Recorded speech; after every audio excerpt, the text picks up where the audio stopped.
Welcome back. In this video, we will finally take a look at one of the most important Japanese horror game series, Resident Evil. Except in Japan, it wasn't actually called Resident Evil, it was called Biohazard, or Biohazard. And for those of you who do not know the story behind the two different names, well, the explanation is rather simple. When Capcom Japan told its American branch that their upcoming horror game would be called Biohazard, the communications director of Capcom USA, Chris Kramer, informed them that that was probably not an option for their market because Biohazard was already the title of a DOS game and the name of an American metal band, making it extremely likely that they would not be able to secure the trademark. Capcom USA then created a company-wide contest in search of an alternative title, and eventually their marketing division picked one particular name from the numerous candidates: Resident Evil. The first game was released in 1996 for the PlayStation 1. Alright, allow me to give you a quick rundown of the basic plot of the first game, since it will be relevant to some of the upcoming points. So, the very first Resident Evil takes place in the US in the year 1998. There are reports of bizarre murder cases in the outskirts of a fictional city called Raccoon City. And so, a team of the Raccoon Police Department's special unit called STARS is sent to investigate but never returns, prompting the dispatch of another STARS team. The second team eventually discovers the wreckage of the first team's helicopter with no one inside. Still puzzled about where their comrades might have disappeared to, they suddenly get attacked by monstrous dogs and flee to a nearby mansion. With the dogs roaming right outside the door, they are now trapped in this mansion. You can even get an additional cutscene showing that the dogs are still outside if you try to leave the mansion again at the start. Either way, they soon have to realize that it isn't much safer inside though. The mansion and its surroundings are infested with zombies and mutated animals and plants. Eventually they discover that this area was the site of experiments conducted by the Umbrella Corporation, a pharmaceutical company that was secretly working on a bioweapon called the T-Virus, a virus that has the ability to bring the dead back to life, turning them into mindless, flesh-eating creatures that can infect others by scratching or biting them. In other words, the typical zombie from pop culture. And the ability to cause terrible mutations, which can also lead to much more dangerous monsters than the comparatively slow and apathetic zombies. And that should suffice as a rough overview of the first game's plot. In terms of genre, Resident Evil 1 is a survival horror game. It even says so on the package. In fact, it is the game that coined this term and made the genre popular all over the world. Sure, there are games older than Resident Evil that could already be called survival horror games based on their content, presentation, and mechanics. Sweet Home or Alone in the Dark would be two particularly fitting examples for that, and I will come back to both in a short while, but the term itself was actually born from Resident Evil 1 and didn't exist before. Survival horror games could be roughly defined as horror-themed games that put the player into a scary and threatening environment while limiting their ability to defend themselves in such a way that the experience turns into a constant fight for survival. Resident Evil 1, for example, limits the player's inventory space, which forces them to always only carry what they think is absolutely necessary, and this in turn prevents the player from just running around with endless guns, ammo, and healing items. Furthermore, Resident Evil 1 limits the overall resources that can be found throughout the entire game, which forces the player to make do with what they find, and if the player doesn't make good use of what they get, then they will run out of ways to defend or heal themselves and won't be able to progress any further at all. Resident Evil 1 was actually particularly bold in this regard because it even limited the amounts of saves you could make, because whenever you wanted to save your game, you had to use an item called ink ribbon, and these ink ribbons were limited items as well. In general, it's not uncommon by any means for video games with a save function to impose restrictions on the player's ability to save their game, for example by only allowing the player to save at certain save points instead of being able to save whenever and wherever they want. But to actually limit the amount of saves a player can create, that was a bold move, but also an effective one that gave the whole survival aspect yet another dimension. Not only did you have to make it to a save point, now every time you did reach one, you had to ask yourself whether whatever you had done since the last save was already worth using another one of your precious limited ink ribbons or not, lest you wasted too many of them and suddenly ended up without any means to save at all. This whole ink ribbon mechanic returned in many but not all Resident Evil games, by the way. It is reused in Resident Evil 2, 3, Code Veronica, the Resident Evil 1 Remake, Resident Evil 0, and also the Resident Evil 2 Remake if you play that one on hard mode. But okay, enough talk about future Resident Evil games. Next, I would like to focus our attention on the past and discuss some older games that served as inspiration for Resident Evil.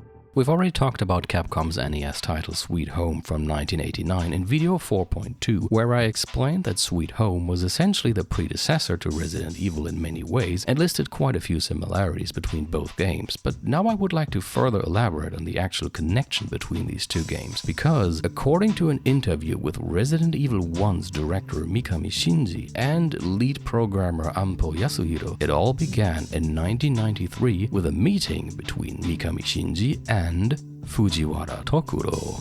And this was none other than the Fujiwara Tokuro who had acted as director for Capcom's video game Sweet Home. In this meeting, Fujiwara told Mikami of the plan to create a new horror game that would reuse elements from his earlier game Sweet Home. Furthermore, Fujiwara would be the producer of this new game and Mikami the director. And that was a surprise even to me, because even before I began all my research, I had already known about Sweet Home and its various similarities to Resident Evil, but I had always thought that the developers of Resident Evil had simply been fans of Sweet Home or something, but no, the director of the NES game Sweet Home himself went on to become the producer of Resident Evil 1 and literally wanted it to reuse elements from his previous horror game. In the previously mentioned interview, lead programmer Ampo Yasuhiro even remembers that when he joined the development of Resident Evil 1, he was told to prepare for the project by playing Sweet Home. Now, as mentioned in video 4.2, some of the elements that were established in Sweet Home and then reused in Resident Evil include things like limited resources, with Sweet Home limiting the overall amount of healing items in the game, and Resident Evil then also limiting things like ammo and even saves, or limited inventory space. In Sweet Home you didn't have much space in your inventory, and this mechanic was also carried over to Resident Evil 1. There's one difference though: in Sweet Home you could leave items on the floor if you ran out of space. Resident Evil 1, on the other hand, introduced item boxes that were magically linked to each other, meaning you could put your items in one of these boxes and access the same item at another box.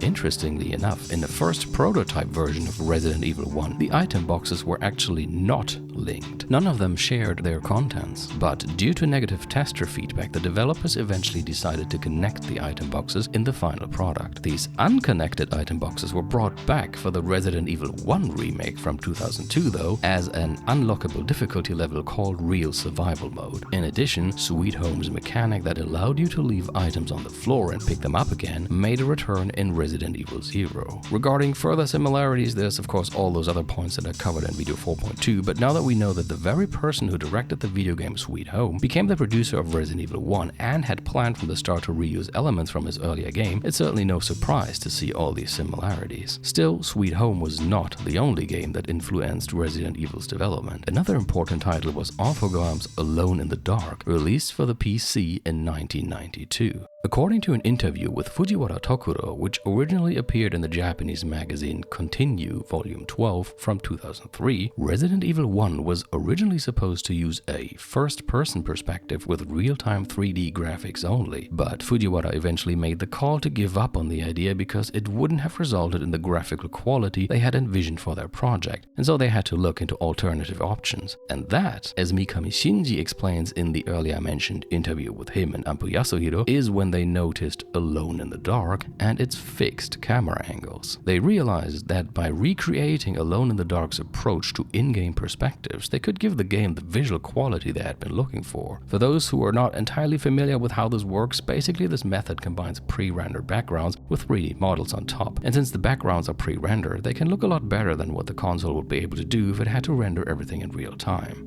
At first, there were some concerns among the developers that such a point of view could end up causing players to feel detached from the game, therefore breaking the immersion and making the game less scary. And while I will acknowledge that this is ultimately a fairly subjective matter, I would argue that the final result actually worked in their favor. First of all, the fact that fixed camera angles are, well, fixed, opens up the possibility for unique cinematic shots. This can lead to atmospheric and immersive camera perspectives if they are used well, which is something the Resident Evil 1 remake excelled at in my personal opinion.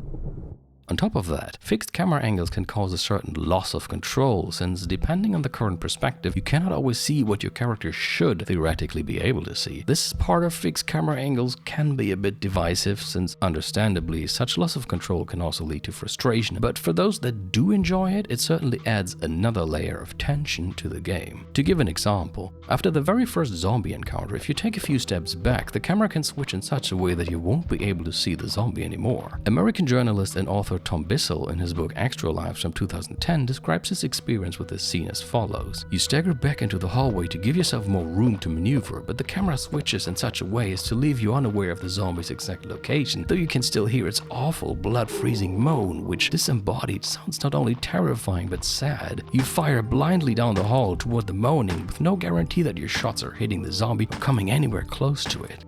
As this quote illustrates, sound is another interesting factor here. During camera perspectives as the one just described, the limited room that is generated visually and the actual room that is implied by the off-screen audio generates an interesting contrast, which creates tension and emphasizes once more the limited control you have. Let me show you another example of a scene that basically plays with the contrast of what the audio implies and what the limited visuals show, this time from Resident Evil 2.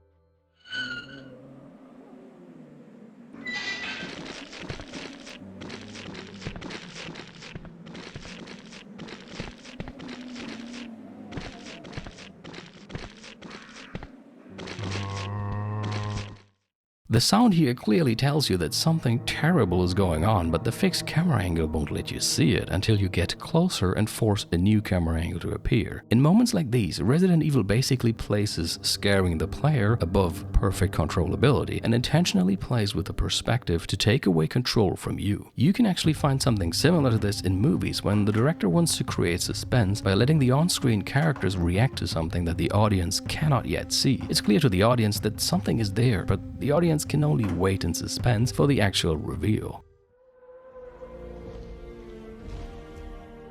In Resident Evil, however, it is up to the player to decide when they want to switch perspectives so as to try and reveal the source of something off-screen, but since the player cannot see beyond the fixed camera angle, there's always the added tension that they might run into the source of the noise the moment they switch screens, or that the source of the noise might come to them if they wait too long. Now, despite all my praise so far, I would also like to present a different point of view and mention an interesting point of criticism I found that deals with the way Resident Evil 1 handles some of its transitions from one fixed camera angle to another. It's from an online article/video by a certain Ian Bryce Jones, who laments that Resident Evil 1 occasionally switches from one camera perspective to a completely different one in such a way that it breaks established editing standards of professional filmmaking and hampers the game's visual coherence. Personally, I have never truly been bothered in that regard, so I assume this is something players with a proper background in professional cinematography will notice more easily, but it's certainly an interesting point to make. Furthermore, Jones is actually skeptical about the notion that the loss of control caused by Resident Evil 1's fixed camera angles complements the game's scariness, but Jones also acknowledges that this might be a matter of personal taste. Now, let's return to the matter of control once more, because another concern among the development team when they considered implementing fixed camera angles had to do with the actual control scheme of the game, because if you use the fairly common control scheme where pressing left on the controller causes your character to move left on the screen, pressing up causes your character to move up on the screen, etc., then whenever the fixed camera switches to a completely different angle, the direction you were just pressing would not necessarily map well to the new perspective. For example, perhaps what was down in the previous shot could suddenly be left in the next one. So if you used the above-mentioned control scheme, then you'd constantly have to press entirely new directions just to keep following your current path, because the camera angle keeps changing.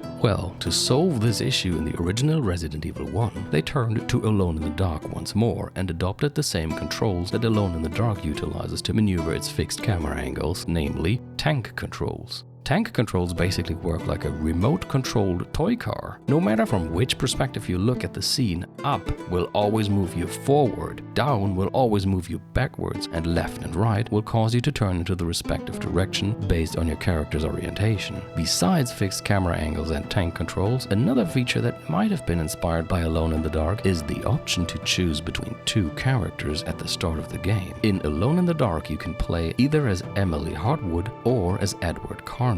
Likewise, in Resident Evil 1, you have the choice to play as either Chris Redfield or Jill Valentine. Actually, there are even further similarities. Alone in the Dark also brought you to a deserted mansion with monsters, ammunition, healing items, puzzles to solve, while giving you a limited amount of bullets and a limited inventory system, although this one was based on the weight of the items the player carried. However, we shouldn't forget that, first and foremost, Resident Evil 1 was conceived as a game that would reuse elements from Sweet Home, so it's likely that many of these recurring elements were a result of Sweet Home's influence. Still, Alone in the Dark certainly had a considerable impact on the final version of Resident Evil 1 as well, not least due to its fixed camera angles and its tank control solution when it came to navigating these perspectives. Okay, next, I would actually like to take two quick detours. The first one brings us back to the realm of Japanese horror literature, because there you can actually find something relevant to Resident Evil as well. During the 1990s, there was a wave of bio-horror literature in Japan. These were works where the horror didn't come from supernatural or inexplicable phenomena. Instead, it was horror based on science, horrific stories of biological oddities, experiments gone wrong, and the like. These plots would often provide complex scientific details when it came to explaining the root of their horrors. One of the most famous works from this time and genre is the book Parasite Eve from 1995, written by Sena Hideaki, who actually is a pharmacologist besides being a writer. There's also a film adaptation from 1997, directed by Ochiai Masayuki, and two video games for the PlayStation 1, namely Parasite Eve from 1998 and Parasite Eve 2 from 1999, both published by Squaresoft. Now, considering the heavy focus on non-supernatural and instead mostly biological horror that can be found in Resident Evil, I'm sure you can see why I brought up this trend from Japanese horror literature that arose around the time Resident Evil began its development.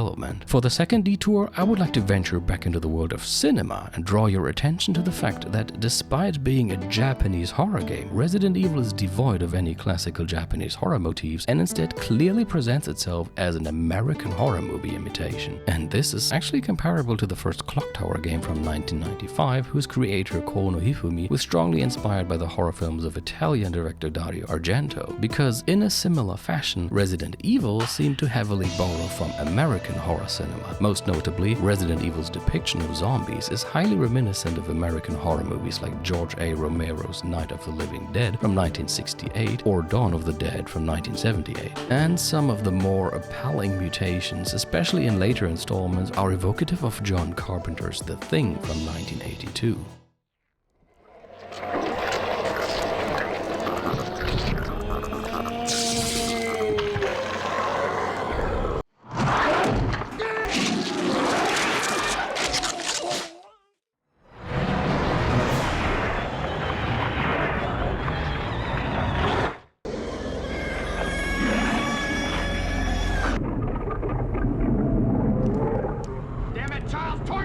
Furthermore, Resident Evil 1 is set in the US and features Western-looking characters with English names. The intro to Resident Evil 1 used actual American actors, and even in the Japanese version, all their dialogue was in English with subtitles, meaning any Japanese gamer back then who had just bought Resident Evil 1 must truly have felt like they were thrown into an interactive American horror movie when they started the game and were suddenly met with a live-action intro with Western actors and English voices instead of Japanese ones. And this intro isn't the only part of Resident Evil 1 that used English voices, although anyone who's heard the actual in-game lines probably wishes it was, but more to that in a minute. So, as I was saying, it's not just the intro, no, the entire original Japanese game had cutscenes with English voices and Japanese subtitles. What is this? Wow, what a mansion! There were no Japanese voices in this game at all. In-game texts, such as item descriptions, documents, etc., were of course in Japanese, but even that rule had exceptions. For example, right after the live-action intro, the game briefly switches to actual English text, saying they have escaped into the mansion where they thought it was safe, yet before the game switches back to English voices and Japanese subtitles. Well, the unfortunate thing about the English voices though is that the first Resident Evil is actually notorious for its really bad voice acting and weird English lines. What is it? It's a weapon. It's really powerful, especially against living things. Lead programmer Ampo Yasuhiro explains that since the entire development staff was Japanese, they didn't notice the poor localization quality. But they became aware of it eventually, and according to Ampo, this might have been one of the factors that played into Capcom's decision to remake the game many years later. Here's one more fun fact. Actually, Japanese voices had been recorded for the original Resident Evil 1, but these recordings were eventually disregarded because Mikami Shinji thought they weren't good enough. Maybe they just should have hired better voice actors? Now, to sum all of that up, we have learned of Resident Evil's direct connection to Sweet Home. Furthermore, Sweet Home was not the only game that influenced Resident Evil 1's development, as certain elements were also adopted from Infogram's PC game Alone in the Dark from 1992, most notably the fixed camera angles and tank controls. There also might have been other, possibly more obscure influences, such as the 1994 game Dr. Hauser for the 3DO, which actually features a somewhat similar looking mansion and also door transitions, although as mentioned in video 4.2, those door transitions had already been present in Sweet Home, and Resident Evil most likely reused them from there. But either way, I would say Sweet Home and Alone in the Dark count as the most important influences as far as video games are concerned. In addition, despite its Japanese roots, Resident Evil 1 presented itself as an American zombie movie and centered around a biohorror plot that dealt with terrible experiments, abominable mutations, and a deadly virus at the core of it all. With regards to these elements, it's quite possible that content-wise, Resident Evil 1's developers were influenced both by the wave of American splatter/horror movies that had a large impact on Japanese horror cinema during the 1970s and 1980s, and by the biohorror literature that became popular during the 1990s in Japan. Classical Japanese horror elements like ghosts or curses, on the other hand, which had still been part of Sweet Home, were nowhere to be found in Resident Evil 1. Now, the fact that most of the horror in these games is based on a fictional virus and is therefore ultimately explainable doesn't mean, though, that the game is devoid of the uncanny, which can, amongst other things, be found in its various atmospheric locations. Walking down the hallways of an old, secluded mansion at night, for instance, is certainly a genuinely creepy setting, even if the monsters within it have a fictional scientific explanation. Overall, the games do make use of a more direct and visual horror though, whereas the uncanny elements are not as prevalent as in other famous Japanese horror franchises such as Silent Hill, Zero, or Siren, which are games that we will discuss pretty soon as well, by the way.